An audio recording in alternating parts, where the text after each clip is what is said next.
Vocês já estão vendo em tela Priscila Yazbek no celular, apurando, falando com fontes, porque estamos todos aqui em cima da notícia, Priscila, tentando entender o que aconteceu, como eu disse há pouco, ainda num clima de choque, porque é realmente uma decisão sem precedentes. Bem-vinda ao Hora H mais uma vez, minha querida. Exatamente, Thaís. Boa noite a você, a todos que nos acompanham. Thaís, essa decisão do Departamento de Estado dos Estados Unidos de revogar o visto de Maria Luísa Viotti foi decidida e comunicada para um grupo de jornalistas que fazem a cobertura das notícias ligadas entre Brasil e Estados Unidos em Washington, da qual também participou Paulo Figueiredo, que é jornalista, influenciador e aliado de Flávio Bolsonaro. E o que alguns veículos de informação, entre eles a agência de notícias Reuters, reportam é que essa ligação foi feita então a esse grupo restrito e que nessa ligação o Departamento de Estado disse que estava revogando o visto da embaixadora Maria Luísa Viotti e que essa medida seria uma retaliação direta ao fato de o governo Lula ainda não ter concedido o agreement a Daniel Pérez, que é o embaixador americano indicado por Trump para assumir a embaixada dos Estados Unidos em Brasília. Lembrando, Thaís, que inclusive eu até conversei com algumas fontes do Itamaraty, o Itamaraty não comenta esse tipo de decisões por causa da Convenção de Viena, então tem uma praxe do Itamaraty de não comentar essas decisões que são tomadas em nível diplomático, mas isso teria sido o fator gerador dessa revogação do visto de Maria Luísa Viotti, também junto com a decisão do governo brasileiro de ter negado o visto a dois funcionários do governo americano, o Riley Barnes e o Samuel Sanson, que fariam uma viagem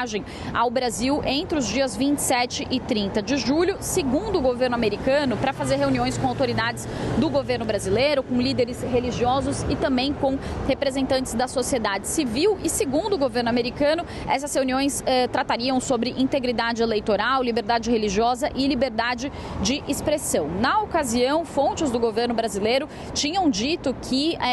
esses vistos para esses dois funcionários do Departamento de Estado dos Estados Unidos tinham sido negados porque eles entendiam que esses dois funcionários iriam ao Brasil para questionar a integridade do sistema eleitoral brasileiro. E isso coincide também com o período em que aconteceu a convenção do PL, formalizando então a candidatura de Flávio Bolsonaro, mas não há uma confirmação oficial do governo americano de que esses funcionários participariam dessa convenção do PL. Ainda assim, houve essa negativa por parte do governo brasileiro e, segundo os relatos que chegam ainda não oficiais dessa ligação do Departamento de Estado, seriam esses os dois principais motivos para revogação do visto da embaixadora brasileira em Washington. Tanto a renegativa do governo brasileiro em aceitar o indicado para ser embaixador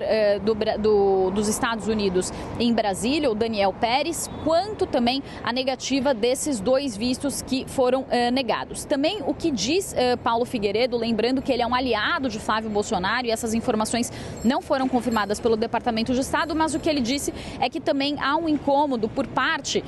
do governo americano, também de negativas anteriores da entrada, por exemplo, de Darren Beatty, que é o conselheiro sênior para o Brasil do governo americano, que também não pôde entrar no Brasil. Então, essas negativas de entrada desses dois funcionários do departamento americano, também desse conselheiro, do Darren Beatty, que é inclusive um nome influente do governo Trump nas questões relacionadas à relação entre Brasil e Estados Unidos, somada também à negativa da indicação de Daniel Pérez para a embaixada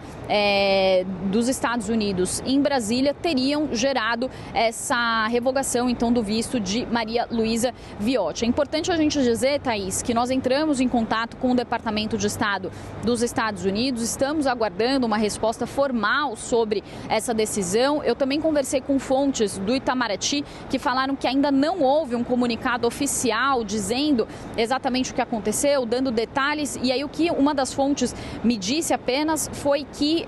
houve postagens e despachos dizendo que a embaixadora teria esse visto revogado, mas que eles ainda não deram mais explicações sobre essa decisão. Essa é uma sistemática que tem acontecido também em outros episódios envolvendo essa tensão entre Brasil e Estados Unidos, em que o governo americano comunica a algumas fontes ou jornalistas decisões importantes relacionadas a autoridades brasileiras para depois comunicar oficialmente o Itamaraty, às vezes com comunicados, inclusive, muito mais vagos do que as justificativas que são dadas, para fontes ou para aliados do governo Trump, ou inclusive opositores do governo Lula, que são aliados ou que são próximos a essa ala mais ideológica do governo Trump. Isso aconteceu, por exemplo,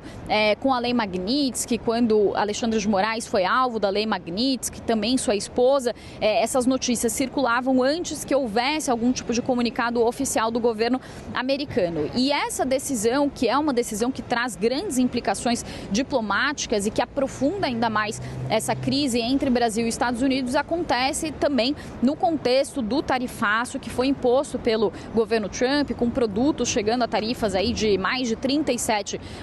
depois que os Estados Unidos usaram aquela seção comercial da lei americana para aplicar essas tarifas, dizendo que o Brasil comete práticas desleais no comércio, inclusive falando sobre questões ligadas a royalties, também sobre a comércio ilegal, sobre desmatamento. Então,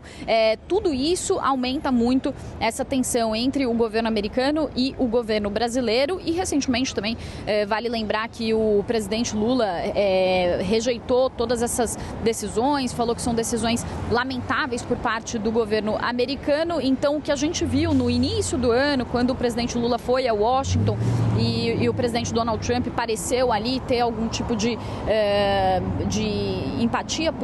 pelo presidente brasileiro, agora se desfaz com essas últimas medidas. Thaís. Priscila, obrigada pelo contexto todo que você nos traz. A gente se fala daqui a pouquinho.